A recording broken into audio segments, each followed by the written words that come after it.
Good afternoon, all of you. Today we are going to discuss on multiple intelligence. जैसे कि multiple intelligence का हिंदी होता है बहुबुद्धि। इसके नाम से ही हमें स्पष्ट होता है कि बहुबुद्धि एक प्लूरल वर्ड है, यानी इसका बहुत सारा कैटेगरी भी हो सकता है। लेकिन इसके पहले कुछ बुद्धिजीवियों ने इस बहुबुद्धि को सिर्फ एक ही चीज़ से मापा करते थे, वो था क्या? Mental ability.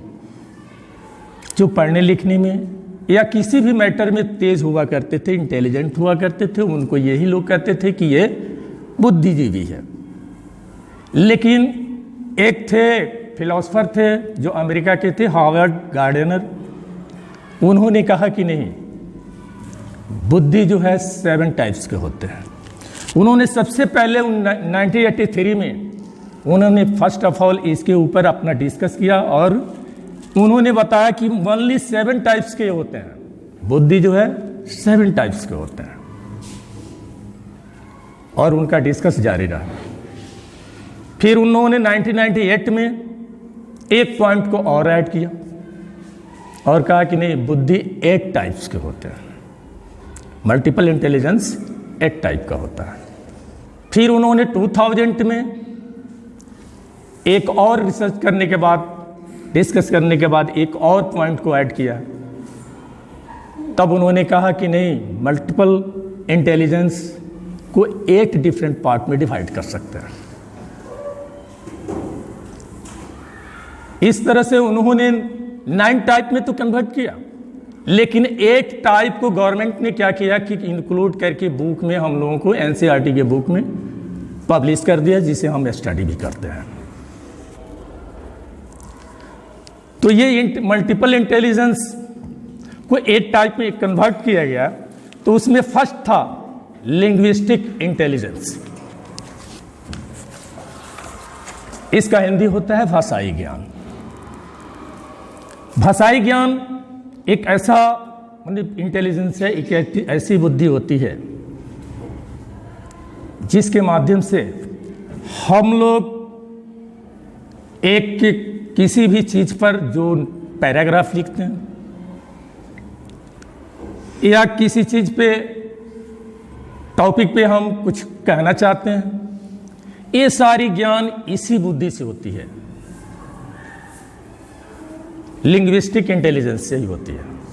और जिनके अंदर लिंग्विस्टिक इंटेलिजेंस अवेलेबल होता है, उनका शाब्दिक ज्ञान बहुत स्ट्रांग होता है। ये तो कहने का है कि ये नहीं है कि सबके अंदर नहीं होता, सबके अंदर होता है, लेकिन खास तौर पर जिनके अंदर इसका लेवल हाई होता है, उनको राइटिंग पावर ज़्यादा होता है, यानी लिखने की एबिलिटी जो है उनके अंदर ज़्यादा होती है और वे बच्चे बहुत अच्छे ढंग से अरेंज कर वर्डों को अरेंज कर लिख लेते हैं। ऐसे में जो करते हैं, इस तरह की जिनके अंदर एबिलिटी होती है, उस तरह के लोग ज़्यादा करके कौन होते हैं? कॉपीराइटर होते हैं, ऑडिटर होते हैं, हिस्टोरियन होते हैं, लॉयर होते हैं, पोएट होते हैं। ये सारे लोगों के अंदर एक अरेंज करने की कैपेबिलिटी होती है। ये लोग बहुत बढ़िया ढंग से इसे क्या करते हैं? अरेंज करके लिख लेते हैं। लेकिन हम लोगों के अंदर उतनी एबिलिटी नहीं हो पाती। हम लोग भी जानते हैं, सब कुछ करते हैं, हमारे अंदर वो एबिलिटी है, लेकिन ज़्यादा जितना उन लोगों के अंदर डेवलप्ड है, जितना उनका लेवल आई है, उस तरह के लेवल में हम लोगों के अंदर नहीं होता है। यही कारण होता है कि हम लोग उनके रेस्पेक्ट में उतना नहीं कर पाते हैं। ये फर्स्ट था उनका शाब्दिक बुद्धि, यानी भाषाई बुद्धि। दूसरा था, उन्होंने दिया था logical method, logical and mathematical method. इसको ऐसे भी कर सकते हैं, मैथमेटिकल एंड रीजनिंग इंटेलिजेंस। इसको ऐसे हम लोग कंपटीशन के रूप में तैयारी भी करते हैं। जो भी कंपटीशन में भाग लिए होंगे शायद उनको पता होगा कि जनरल इंटेलिजेंस से हम लोगों को पढ़ने को मिलता भी है। नहीं मिलता है कि नहीं मिलता है? मिलता है। तो उसके अंदर क्या आता है कि उनकी एबिलिटी जो होती है, जिनको ये मैथमेटिकल एंड रीजनिंग इंटेलिजेंस होता है,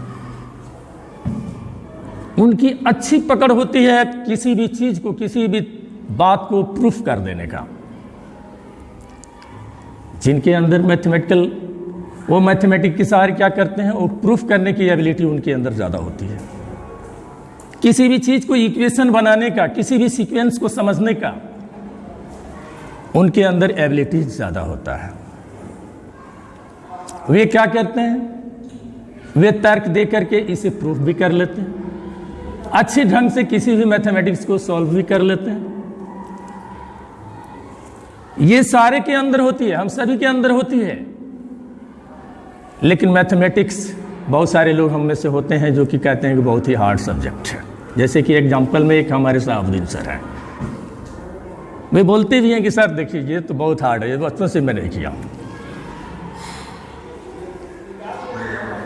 लेकिन हम लोगों में, जैसे कि हम ही हैं, खुद हम मैथमेटिक्स से रिलेटेड हैं, यदि किसी भी तरह की टॉपिक आती है तो उससे साथ कम ही ऐसा कुछ प्रॉब्लम आता है जिसे हम डील नहीं कर पाए।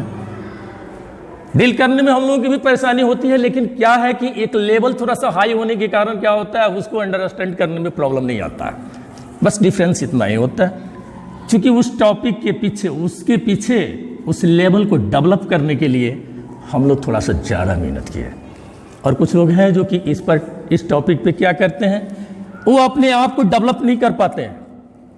जब ये हम डेवलप करने का अगर प्रयास करें, हम सभी करें, तो ऐसा नहीं है किसी के लिए इम्पॉसिबल है, पॉसिबल सबके लिए है, लेकिन हम लोग उसे डेवलप नहीं कर पाते हैं।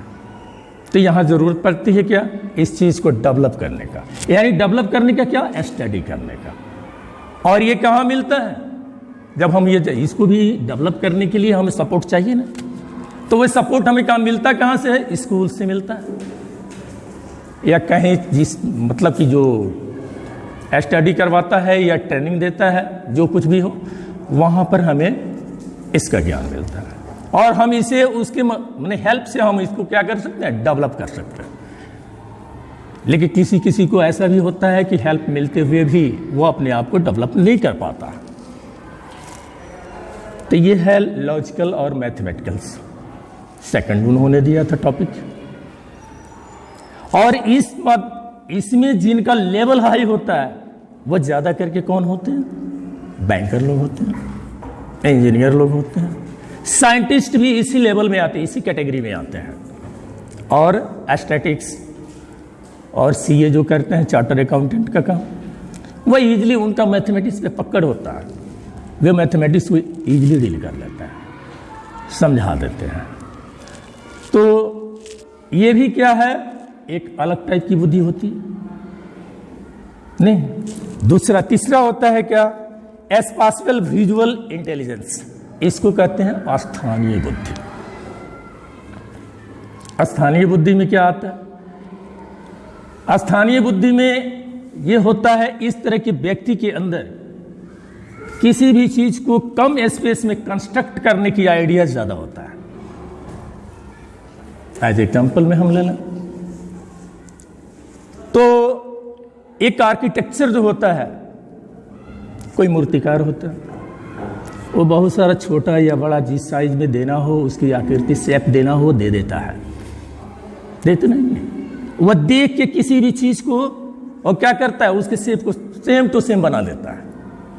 क्योंकि इस तरह की जिसके अंदर बुद्धि होती है, स्पेशल इंटेलिजेंस होता है जिसके अंदर, वो विजुअलाइज कर देता है, मतलब कि किसी भी चीज को देख के लिख लेता है, देख के बना देता है, सेम टू सेम बना लेता है। क्योंकि इस तरह का इंटेलिजेंस उसके अंदर डेवलप ज्यादा होता है। एक आर्किटेक्चर है, आर्किटेक्चर को देखे होंगे, या इंजीनियर को या ग्राफिकल डिजाइनर को जो डिजाइन करता है, वे लोग भी क्या करते हैं, वो इजीली अपना काम, मतलब कि इस तरह का कम स्पेस में भी काम कर लेते हैं। एक छोटा सा एग्जांपल में लें, पढ़े लिखे तो सभी लोग होते हैं, लेकिन वही एक कोई आदमी होता है जो कि क्या करता है, वो ट्रेंड हो रहता है, मतलब कहीं ट्रेनिंग ऑफिस से ट्रेनिंग किया हुआ रहता है, तो स्पेशली उस मामले में वो ट्रेनिंग किया हुआ होता है, उसका माइंड उस तरह का डेवलप होता है। अगर मान लीजिए छोटा सा स्पेस में अगर हमें कह दिया जाए कि कंस्ट्रक्ट करना है, थोड़ा सा बनाइए कि लैट्रिन रूम कहाँ रहेगा, किचन कहाँ होगा, हमारा डिनर रूम कहाँ होगा, इसको एडजस्ट करना हो तो शायद हम लोग उसका शैप को नहीं बना पाएंगे, हम उसको एडजस्ट नहीं कर पाएंगे। लेकिन वही एक होता है वो आर्किटेक्चर, वो क्या करता है, उसके पास अगर ले जाएं और उससे थोड़ा सा हेल्प लेना चाहें तो इजीली सब्जी को उतना ही स्पेस में सेटअप कर देता है। इसका मतलब है कि उसको अनुभव, एक्सपीरियंस है, उसका जो है स्पाशियल इंटेलिजेंस जो है अच्छा। ऐसा भी है कभी कभी हम लोग, कभी हम ही लोगों में से कुछ लोग चलते हैं बाजार मार्केट की तरफ चलते, जहां बिजी रोड मिलता है तो कुछ लोगों को देखिएगा अपनी बाइक को निकालने में थोड़ा सा हेजिटेट होते हैं, और कुछ लोग जो होते हैं कि नहीं, वो देखते हैं थोड़ा सा भी उनको स्पेस अगर नजर आता है तो वो उनका स्पेशियल इंटेलिजेंस इतना अच्छा होता है कि वो अपने उसी में कट करते हुए बाइक लेके निकल जाते हैं। यानी एक तो उनका माइंड अलाउ करता है कि नहीं मत जाओ, नहीं निकलोगे, लेकिन इस तरह का जिनकी माइंड डेवलप्ड होता है उनको ये अंदर से मिलता है इंफॉर्मेशन कि नहीं तुम निकल सकते हो, निकलो, वह निकल जाता है। लेकिन कुछ लोग उसी में फंसे रह जाते हैं कि नहीं रह जाते, रह जाते हैं।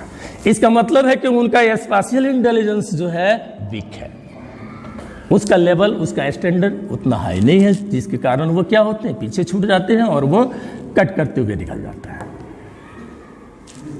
तो ये होता है स्पेशियल इंटेलिजेंस। उसके बाद उन्होंने फोर्थ टॉपिक दिया था, किनेस्थेटिक इंटेलिजेंस, शारीरिक गतिक बुद्धि। ये जिनके अंदर होता है, इस तरह की बुद्धि जो होती है ना, उन्हें हमेशा इस तरह की बुद्धि अट्रैक्ट करता कहाँ, खेलने की तरफ। हम लोग भी अपने क्लास में बच्चे जब होते हैं जो खेलने के प्रति अट्रैक्ट ज़्यादा होते हैं, उन्हें हम लोग क्या करते हैं, पनिश करते रहते हैं। लेकिन नहीं, हाँ, किनेस्थेटिक इंटेलिजेंस, ठीक है ना। तो इस तरह की बुद्धि जो होती है, जिनके अंदर डेवलप होती है, वो ज़्यादा खेल के प्रति क्या होते हैं, उनका अट्रैक्शन ज़्यादा होता है। और खेलना, डांस करना, ये सब क्या है, किनेस्थेटिक इंटेलिजेंस। एक डांसर को हम देखते हैं, हम लोग देखते हैं, सभी देखते हैं, हम ही अकेले नहीं बल्कि सब कोई देखता है कि उसके किस पॉइंट पे हाथ ऊपर जाएगा, कब पैर उठेगा, कब कैसे हमको किस लय में गाना है, वो उनको अच्छी तरह से अनुभव होता है। नहीं, हम लोगों में से कितना लोग अगर गाना गाने की कोशिश करें, ये सारी हम लोगों के अंदर भी है। एक सिंगर होता है, कितना बढ़िया ढंग से सिंगर अपना सिंगिंग कर लेता है। एक म्यूजिक जो बजाने वाला होता है, वो कैसे अपना बजा लेता है। लेकिन क्या हम सभी के लिए ये पॉसिबल है? नहीं है।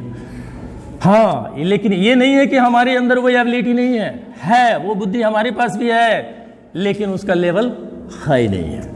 कौन नहीं गाता है? हम लोग भी तो बचपन में थे, क्लास में तो जाते थे तो गाना गवाया जाता था तो गाना गाते थे, गाते थे कि नहीं, रूल से गाते थे। लेकिन आजकल, लेकिन वही अगर फील्ड में किसी, मान लेते हैं महफिल में अगर कह दिया जाए गाने को, तो हम लोग गा पाते हैं? नहीं गा पाएंगे। हाँ, गाते हैं हम लोग कहाँ, तो हम लोग बाथरूम सिंगर हैं। बाथरूम में जाएंगे तो अकेले गा लेंगे, या देख लेंगे चलते हुए, रास्ते में चलते भी हैं तो कहीं भी गाने गाने का अगर मन करता है तो आगे पीछे देख लेते हैं, अगर कोई नज़र नहीं आया तो सीधे गा लेते हैं, होते हैं ना। तो इस टाइप के हम लोग सिंगर हैं। लेकिन ऐसा नहीं है कि हमारे अंदर ये एबिलिटी नहीं है, लेकिन हम लोगों का लेवल उतना हाई नहीं है कि हम लोग भी गा सके, उस तबले की धुन पे गा सके, है कि नहीं? ऐसा। तो ये हुआ किनेस्थेटिक इंटेलिजेंस, यानी जिनके अंदर डेवलप होता है वे ज़्यादा करके कौन होते हैं? एथलीट होते हैं, डांसर होते हैं, नर्स होता है, यहाँ तक कि वो जो सर्जन न्यूरो सर्जन होता है उसकी भी अंगुलियां उसी टाइप में होती है, वो भी चलती है। यदि उस ढंग का वो नहीं हो तो शायद वो ऑपरेशन में सक्सेस कभी नहीं हो सकता, क्योंकि उस तरह की उसकी भी प्रैक्टिस होती है। तो ये उनका क्या होता है, किनेस्थेटिक इंटेलिजेंस डेवलप होता है। तब उसके बाद आया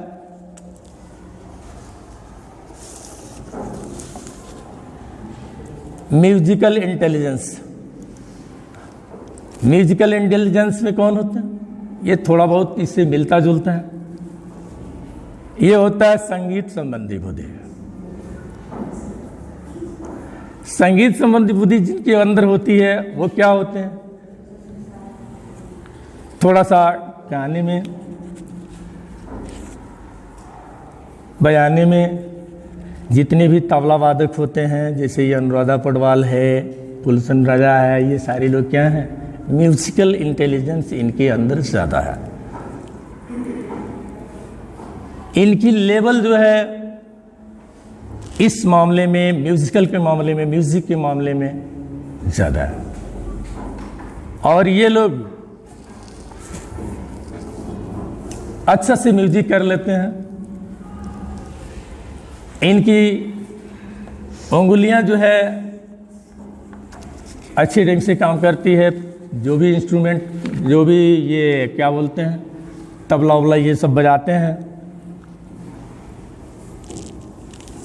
वो अच्छा ढंग से बजा लेते हैं, क्योंकि इनका जो है ना ये म्यूजिकल इंटेलिजेंस अच्छा होता है।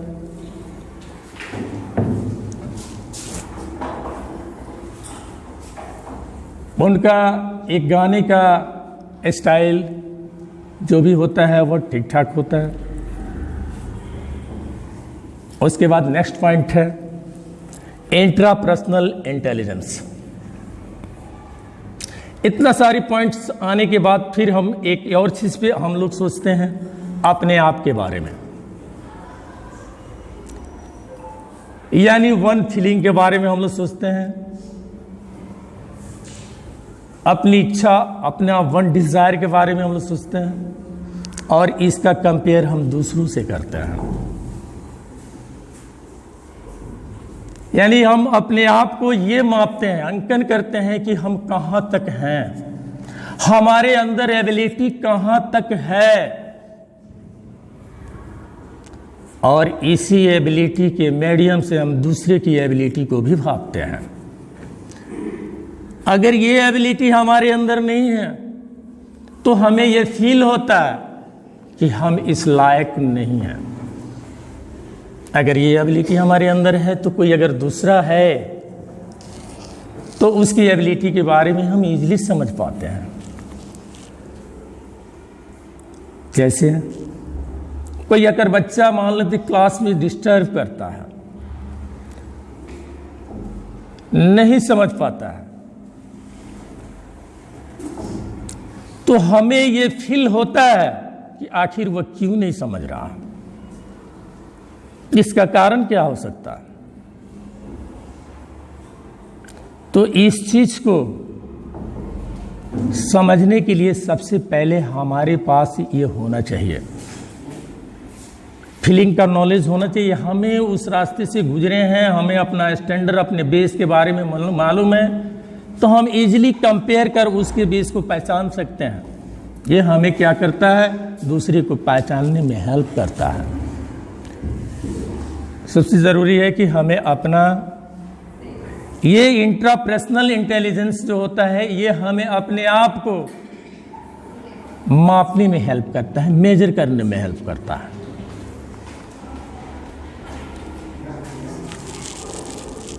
उसके बाद आता है 7th पॉइंट पे इंटरपर्सनल इंटेलिजेंस। ये बहुत ही इंपॉर्टेंट पॉइंट है, interpersonal intelligence. Interpersonal intelligence means होता है औरों की समझने वाली बुद्धि। ये खास करके हम लोगों के लिए बहुत, एक टीचिंग लाइन में रहने वाले लोगों के लिए बहुत जरूरी है इंटरपर्सनल इंटेलिजेंस।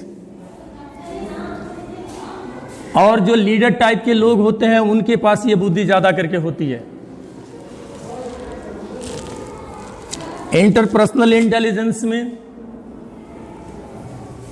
एक जो वेल लीडर होता है, जब भी वह एक भीड़ भाड़ एरिया में पहुंचता है जहां उसका प्रोग्राम होता है, तो उसमें जितने भी बैठे लोग होते हैं उन लोगों को देखने के बाद ही वह भाप लेता है और उसी के अकॉर्डिंग अपना स्पीच देता है। वैसे टीचर को भी इस नॉलेज को डेवलप करने की जरूरत पड़ता है।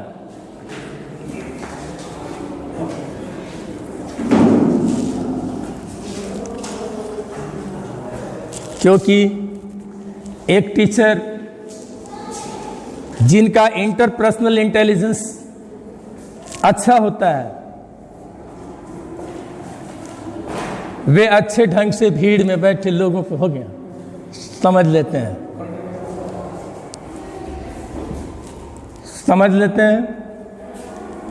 और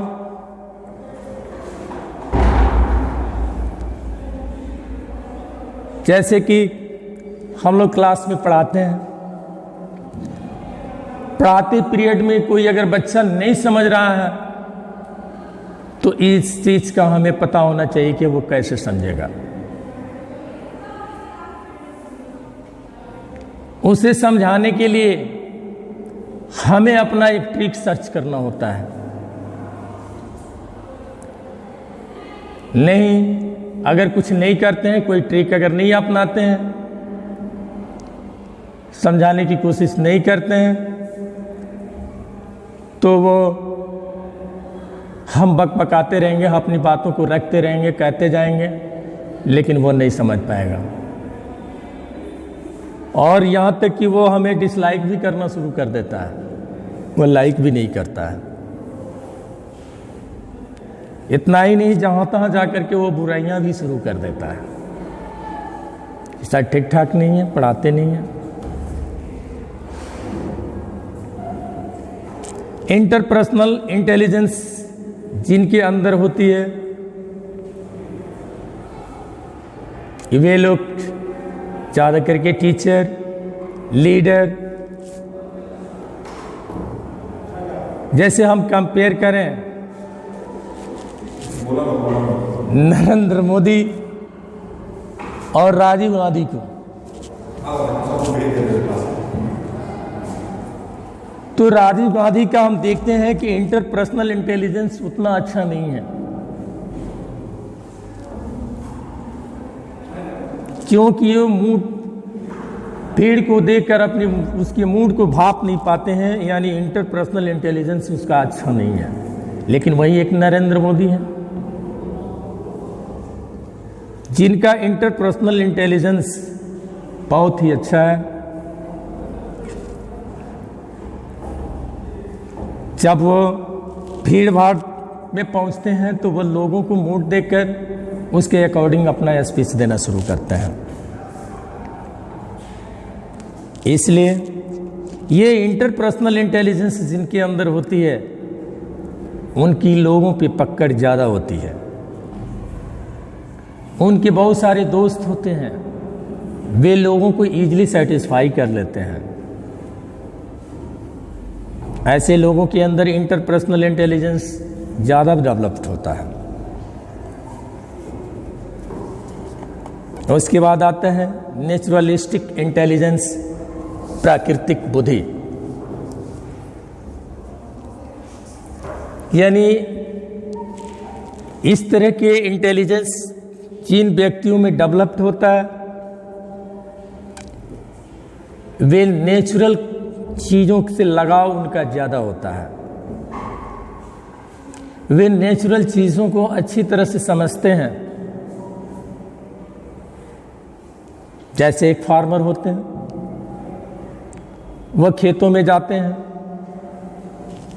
तो वो अच्छी ढंग से समझते हैं कि इसमें कौन सी फसल होगी और कौन सा फसल नहीं होगा। उनको इसके बारे में अच्छी जानकारी होती है। या एक बायोलॉजिस्ट होते हैं, उनकी भी समझ अच्छी होती है। वे लोग भी नेचुरल चीज़ों से लगाव उनका ज़्यादा रहता है। एक माउंटेन एरिया में रहने वाले लोग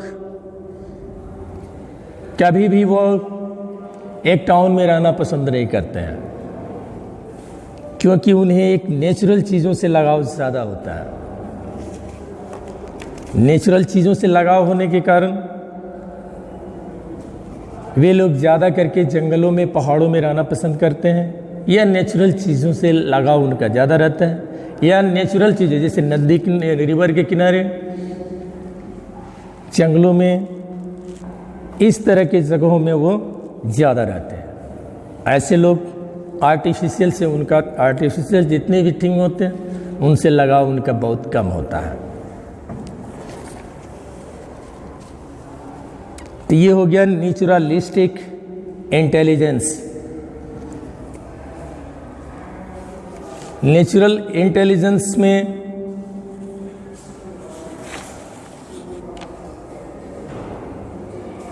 व्यक्ति के अंदर नेचर के प्रति लगाव ज़्यादा होता है, यानी नेचुरल थिंग्स के प्रति लगाव ज़्यादा होता है। उसके बाद एग्जिस्टेंशियलिस्टिक एग्जिस्टेंस, अस्तित्ववादी बुद्धि। ऐसे लोग ज़्यादा करके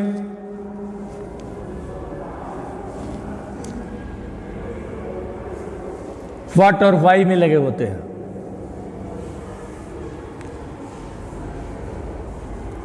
ऐसे व्यक्ति हमेशा ये थिंकिंग करते रहते हैं कि व्हाट इज लाइफ, जीवन क्या है, मौत क्या है,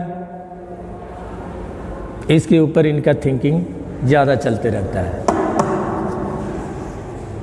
ऐसे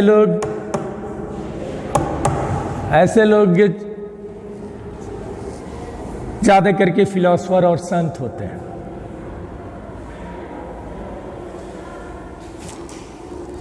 ये लोग हमेशा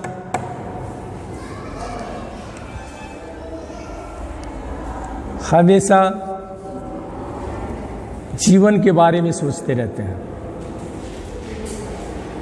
जैसे महात्मा बुद्ध थे,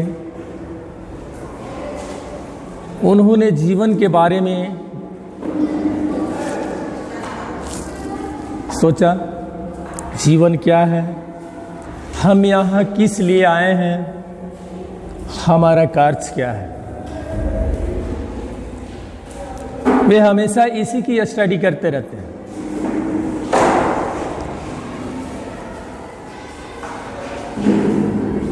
जीवन की हर चीज़ों को जानने की इच्छा उनके अंदर ज़्यादा होती है। वे हमेशा जीवन की सारी चीज़ों के बारे में स्टडी करते रहते हैं। जितने भी महात्मा बुद्ध, तुलसीदास, इस तरह के बहुत सारे लोग आए, इन लोगों के अंदर एग्जिस्टेंशियलिटी इंटेलिजेंस ज़्यादा होता है। हमारा अस्तित्व क्या है, हम क्यों आए हैं। और इन लोगों ने बहुत सारी बातें बताई जीवन से संबंधित।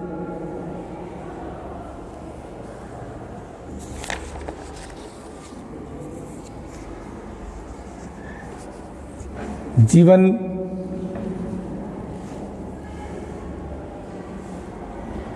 और मरण के सारी चीज़ों को, ये यहाँ अगर नेचर है, पेड़ पौधे किस लिए हैं, ये कहाँ से आए, जीव जंतु हैं ये कहाँ से आए, ये आए तो किस लिए आए, इनका इसमें क्या महत्व है, इन सारी चीज़ों पे वे हमेशा कंसीडर करते रहते हैं।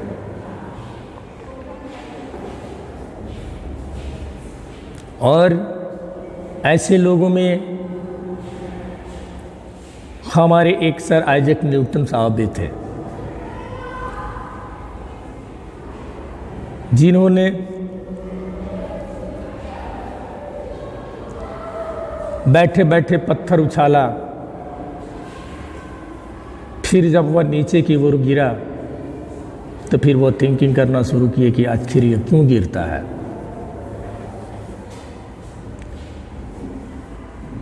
इस पर उन्होंने गहन चिंतन किया और चिंतन करने के बाद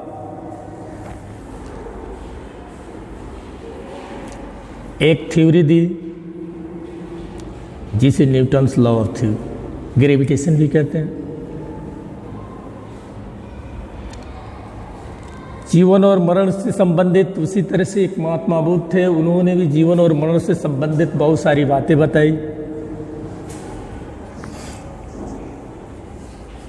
बहुत सारी बातें बताई और लोगों को समझाए।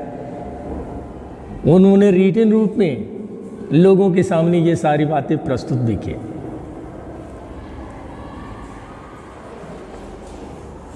तो ये अस्तित्ववादी बुद्धि जिनके अंदर होती है वो ज़्यादा करके फिलोसफर होते हैं, संत होते हैं। संत लोग में जीवन से संबंधित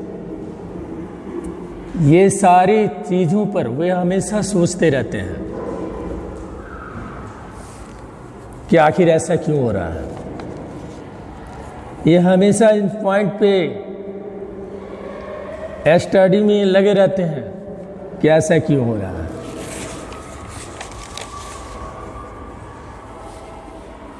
और इस तरह से हार्वर्ड गार्डनर साहब ने 9 मल्टीपल इंटेलिजेंस का के बारे में सभी लोगों को बताया। ऐसा नहीं कि सभी बुद्धियां किसी के अंदर नहीं होती, ये 9 में 9 सबके अंदर होती है, लेकिन किसी के अंदर, जिसके अंदर जो इंटेलिजेंस ज़्यादा होता है वो उसी मामले में सबसे ज़्यादा तेज होता है, और जिनके अंदर वो इंटेलिजेंस नहीं होता वो व्यक्ति उस मामले में अधिक तेज नहीं बन पाता है। तो ये 9 जो मेथड है बहुबुद्धि सिद्धांत का, मल्टीपल इंटेलिजेंस का, इसके माध्यम से, इसके बेस पे हम लोग किसी भी व्यक्ति का एबिलिटी को अच्छी तरह पकड़ सकते, परख सकते हैं। और ये सारी एबिलिटियाँ हर आदमी के अंदर, सभी आदमी के अंदर तो है, लेकिन कम बेस होते हैं। जिनके अंदर जो एबिलिटी ज़्यादा होती है उनकी पकड़ उसमें ज़्यादा होती है। इतना करने के बाद हार्वर्ड गार्डनर की जो मल्टीपल इंटेलिजेंस के बारे में उन्होंने बताया, उसके क्रिटिसाइजर लोग भी बहुत हुए, उन्होंने क्रिटिसाइज भी किया।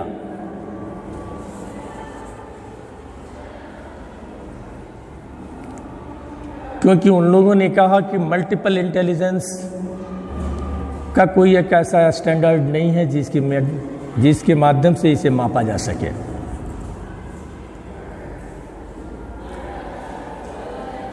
इसे मापने के लिए ऐसा कोई मीडियम नहीं है।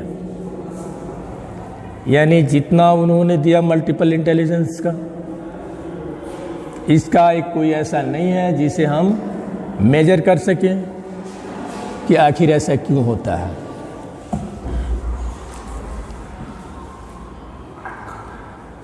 आठ मिनट अभी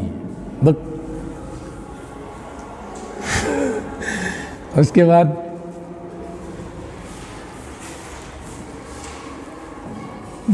गार्डनर साहब ने न्यूरोलॉजिस्ट ने भी उसका क्रिटिसाइज किया। उन्होंने कहा कि अगर मान लेते कोई वेल डेवलप्ड लिंग्विस्टिक इंटेलिजेंस में है अगर उसे हम डैमेज कर दें, उसे पत्थर से वार कर डैमेज कर दिया जाए, तो ऐसा कोई भी इंस्ट्रूमेंट नहीं है जिसके बेस पर इसे मेजर कर ये कहा जाए कि इतना डैमेज है। यानी क्रिटिसाइजर्स जितने भी थे उन्होंने ये कहा कि मल्टीपल इंटेलिजेंस का कोई मापदंड नहीं है, इसे किसी भी मेथड से मापा नहीं जा सकता है।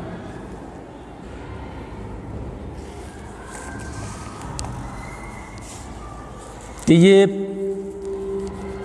इस तरह से हार्वर्ड गार्डनर साहब ने 9 पार्ट में डिवाइड किया मल्टीपल इंटेलिजेंस को।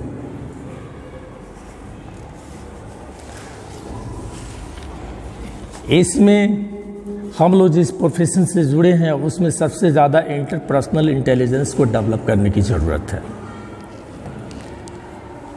इंटरपर्सनल इंटेलिजेंस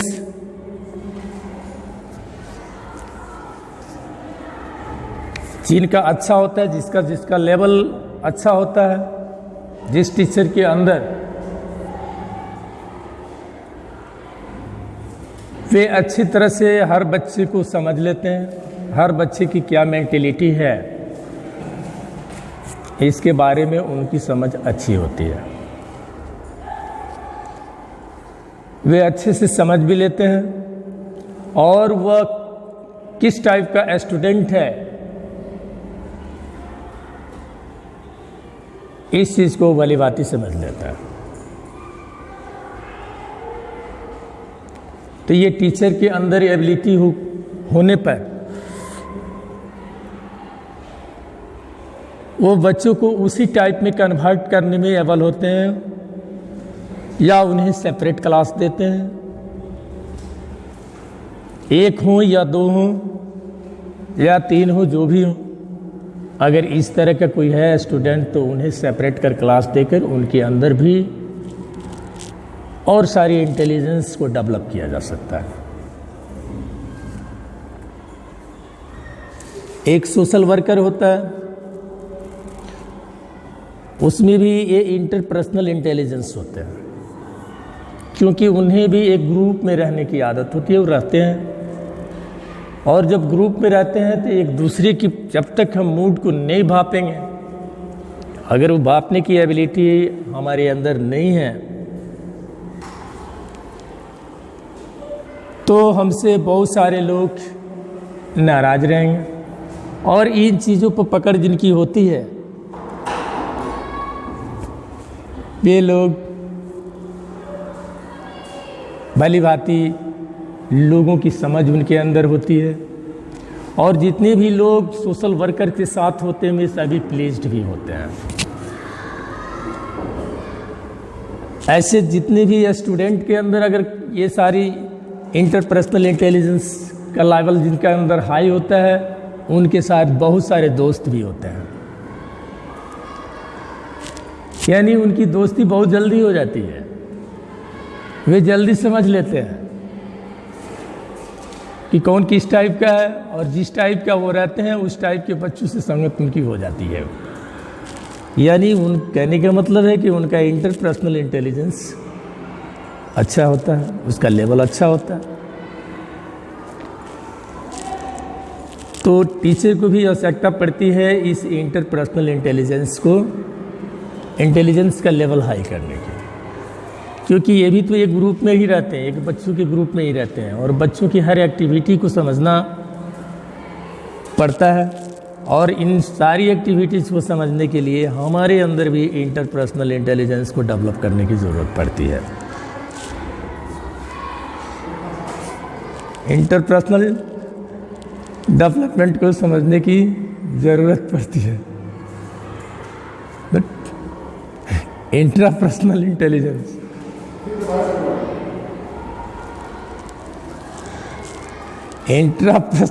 इंटेलिजेंस में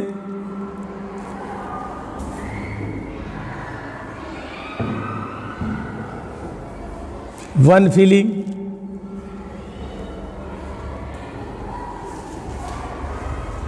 These are मोटिवेट करने की एबिलिटी होती है। इंटरपर्सनल इंटेलिजेंस में सबसे पहले अपनी स्टैंडर्ड की फीलिंग,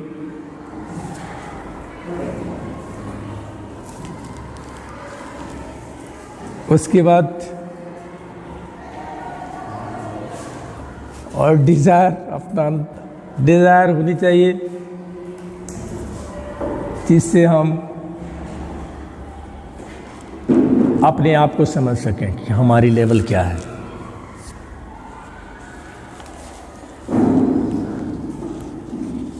उसके बाद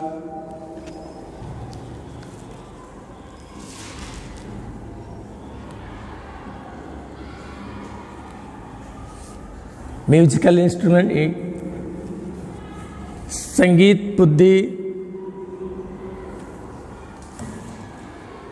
जिनके अंदर म्यूजिकल इंटेलिजेंस जिनके अंदर डेवलप्ड होती है, वे ज़्यादा करके सिंगर होते हैं।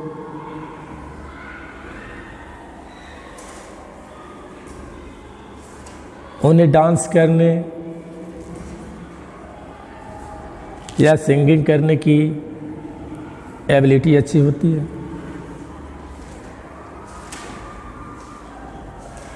सिंगिंग कैसे गाया जाए,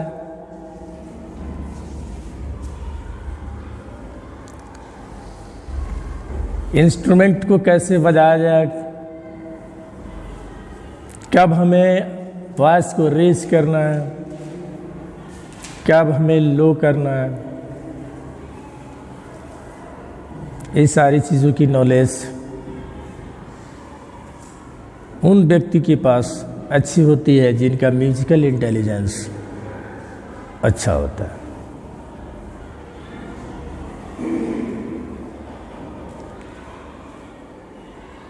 ये इंटेलिजेंस करीब करीब सभी के पास होती है, लेकिन जिसमें ये लेवल हाई होता है वह सिंगर होते हैं।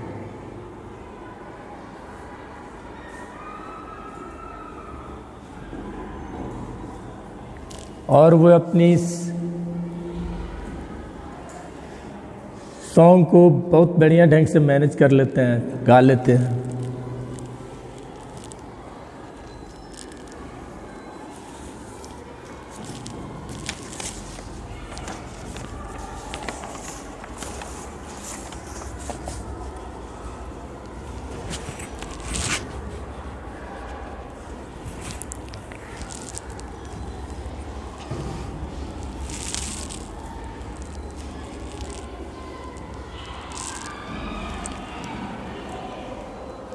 किनेस्थेटिक इंटेलिजेंस में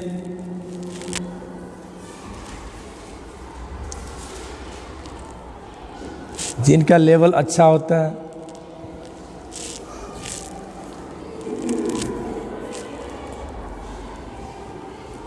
उनके बॉडी की फ्लेक्सिबिलिटी,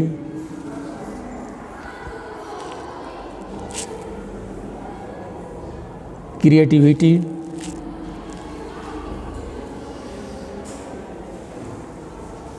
वो भी अच्छा होता है, क्योंकि उन्हें अपने बॉडी की कहाँ किसको मोड़ना है,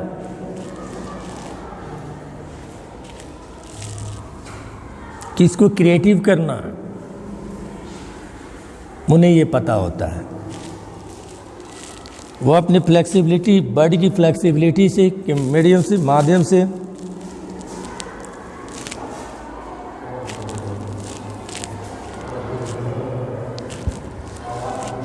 वे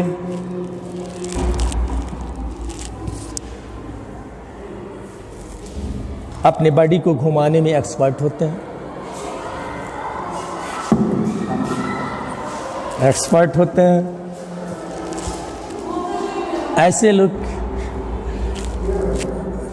ऐसे लोग ज़्यादा करके डांसर होते हैं, एथलीट होते हैं, नर्सेस होती हैं,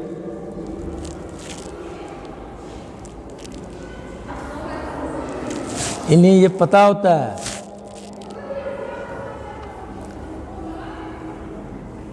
डांसिंग पीरियड में हमें कौन से ऑर्गन को ज़्यादा चलाना है।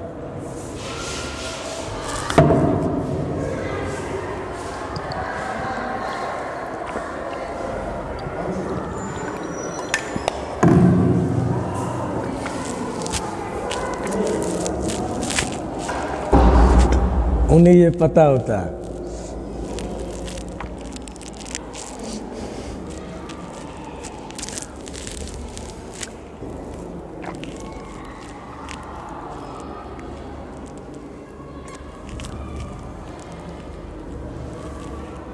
कुछ लोग होते हैं जो कि एथलेट में भाग तो लेते हैं,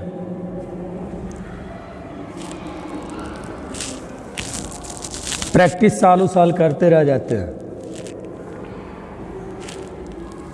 लेकिन वो एथलीट में सक्सेस नहीं हो पाते।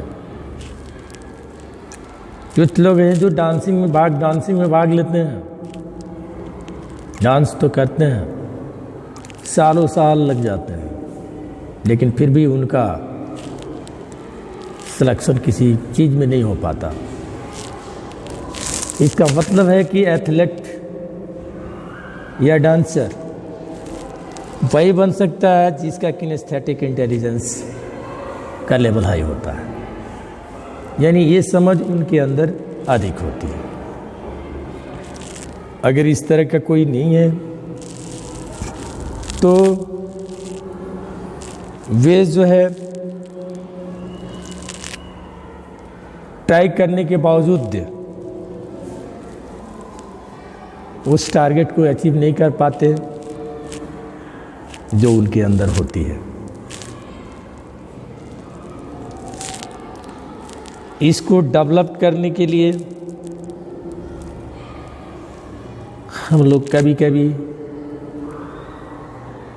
ट्रेनिंग इंस्टीट्यूट का भी सहारा लेना पड़ता है। ट्रेनिंग इंस्टीट्यूट में एथलीट या डांसिंग प्रोग्राम, इसको डेवलप करने के लिए वेल डेवलप्ड एक ट्रेनर होते हैं जो किनेस्थेटिक इंटेलिजेंस को डेवलप कराने में हेल्प करते हैं।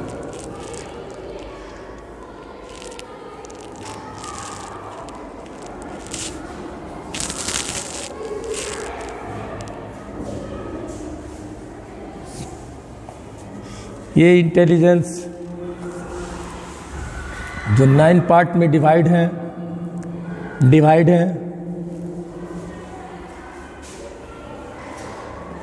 ये लगभग सब किसी में पाए जाते हैं।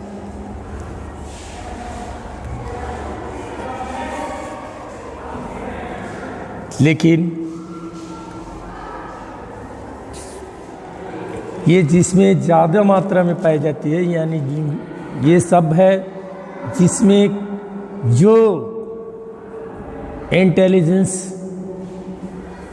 का लेवल हाई होता है वो व्यक्ति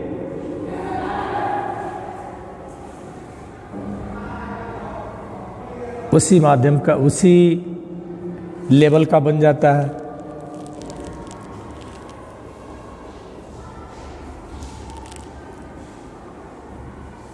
अगर किसी को शाब्दिक ज्ञान ज़्यादा है तो वो अपने शब्द का स्टोर उसके पास ज़्यादा होता है, शाब्दिक स्टोर ज़्यादा होता है, और इन शाब्दिक शब्दों का यूज कर वह भली भांति किसी भी पॉइंट पे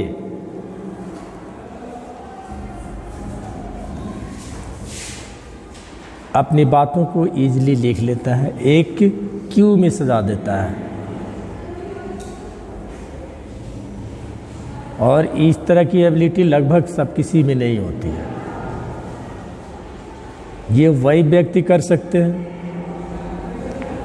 जिनकी लिंग्विस्टिक इंटेलिजेंस अच्छी होती है, जिनको शाब्दिक भाषा पर पकड़ अधिक होती है, जिनके पास शाब्दिक ज्ञान अधिक होता है, वही कर पाते हैं। अन्यथा बाकी लोग नहीं कर पाते। और ऐसे लोग जिनको इस पर पकड़ होती है,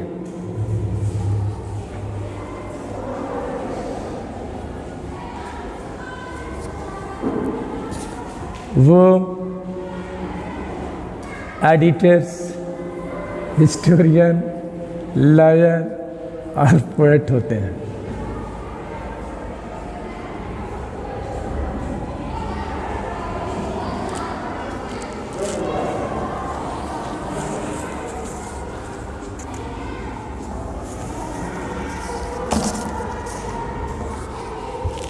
यानी हम लोगों ने जितने भी इंटेलिजेंस से संबंधित पॉइंट को पढ़ा, इन सारी पॉइंटों पर कंसिडर करने के बाद हमें ये एहसास होता है कि लगभग जितने भी लोग हैं सब में डिफरेंट टाइप की इंटेलिजेंस होती है, लेकिन जिनमें इंटेलिजेंस